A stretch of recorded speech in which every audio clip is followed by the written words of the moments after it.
কংগ্ৰেছ মুক্ত ভাৰত, বিৰোধী মুক্ত ভাৰত।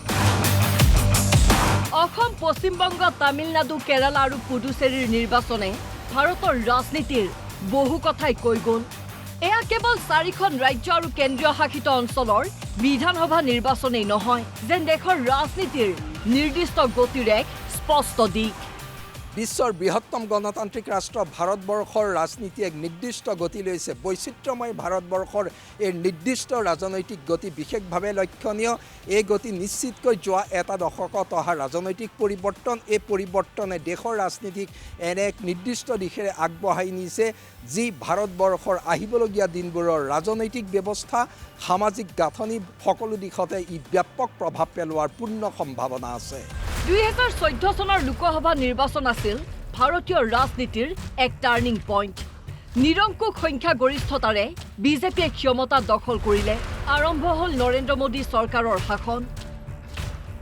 চৰকাৰ গঠনৰ পাছতেই বিজেপিৰ ৰাষ্ট্ৰীয় সভাপতিৰ পদত অধিষ্ঠিত হয় অমিত শ্বাহ। সভাপতিৰ দায়িত্ব গ্ৰহণ কৰিয়েই অমিত শ্বাহে কৈছিল কংগ্ৰেছ মুক্ত ভাৰতৰ কথা। কংগ্ৰেছ মুক্ত ভাৰত বিজেপিৰ বাবে কেৱল এটা শ্লোগান নহয়, ই আছিল এক দৃঢ়ভাৱে নিৰ্ধাৰিত লক্ষ্য।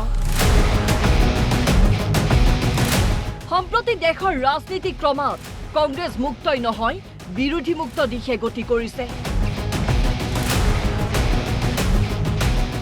বৰ্তমান দেশৰ 28খন ৰাজ্যৰ ভিতৰত 21খন ৰাজ্যতেই বিজেপি তথা এনডিএৰ চৰকাৰ।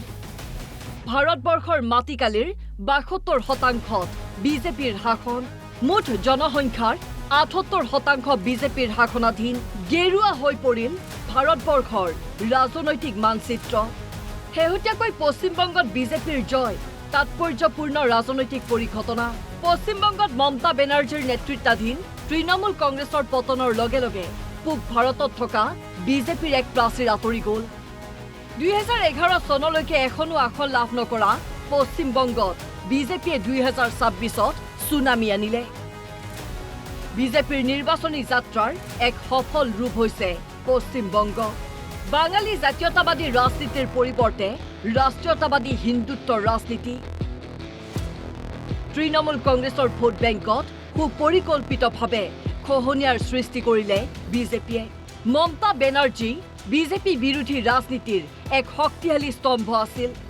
সেইবাবেই মমতা বেনাৰ্জীৰ পতন দেশৰ বিৰোধী ৰাজনীতিত ডাঙৰ আঘাত। তামিলনাডু আৰু কেৰালাত বিজেপি শক্তিহীন হ'লেও দুয়োখন ৰাজ্যত বিজেপিয়ে দীৰ্ঘম্যাদী পৰিকল্পনা লৈছে। তামিলনাডুত ডিএমকেৰ পৰাজয় দাক্ষিণাত্যৰ ৰাজনীতিত গুৰুত্বপূৰ্ণ। দ্ৰাবিড়িয়ান ৰাজনীতিৰ এক সন্ধিক্ষণৰ সময়। 2024 লোকসভা নিৰ্বাচনত বিৰোধী ইণ্ডিয়াৰ আসন বৃদ্ধি হৈছিল। 2040খন আসনতেই থমকিছিল বিজেপি। কংগ্ৰেছে লাভ কৰিছিল 99খন আসন। দেশত বিজেপি বিৰোধী শক্তি উত্থানৰ ইংগিত আহিছিল, কিন্তু তাৰ পাছৰে পৰা সলনি হ'ল দৃশ্যপট। পুনৰ হাৰিয়ানা দখল কৰিলে বিজেপিয়ে। মহাৰাষ্ট্ৰত বিজেপি শিৱসেনা চিন্দে বাহিনীৰ চমকপ্ৰদ বিজয়। বিহাৰত বিজেপিৰ নেতৃত্বাধীন এনডিএ চৰকাৰ। লোকসভা নিৰ্বাচনৰ লগতে অনুষ্ঠিত উৰিষ্যাৰ বিধানসভা নিৰ্বাচনত বিজেপিৰ বিজয় হৈছিল। উৰিষ্যা দখল বিজেপিৰ অতি গুৰুত্বপূৰ্ণ সফলতা। অসমত বৃহৎ জনাদেশেৰে তৃতীয়বাৰ ক্ষমতা দখলৰ লগে লগে উত্তৰ পূৰ্বাঞ্চলত ইতিহাস ৰচনা। এই সকলো সম্ভৱ হৈছে বিজেপিৰ বাবে। বিজেপি আন সকলো দলতকৈ পৃথক। বিজেপিয়ে দেশৰ ৰাজনীতিত পৰিৱৰ্তন আনিলে। ৰাজনীতিৰ সামগ্ৰিক ৰূপ প্ৰতিষ্ঠা কৰিলে।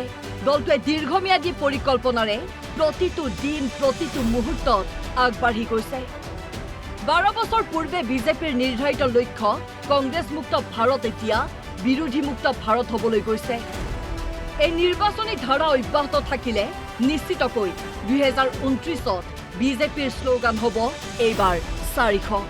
লোকসভা নিৰ্বাচনত 2/3 সংখ্যাগৰিষ্ঠতা লাভ কৰিব পাৰিলে বিশ্বৰ বৃহত্তম গণতান্ত্ৰিক ভাৰতবৰ্ষৰ এক প্ৰকাৰ বিশেষ ৰূপান্তৰ হ'ব। সেয়া হ'ব বিজেপিৰ সপোনৰ ভাৰত। তাক প্ৰতিৰোধ কৰাৰ শক্তি হেৰুৱাই পেলাইছে বিৰোধীয়ে। এয়াই দেশৰ ৰাজনীতিৰ বাস্তৱ ছবি। ভাস্কৰ জ্যোতি বৰাৰ ৰিপৰ্ট, অসম লাইভ 24।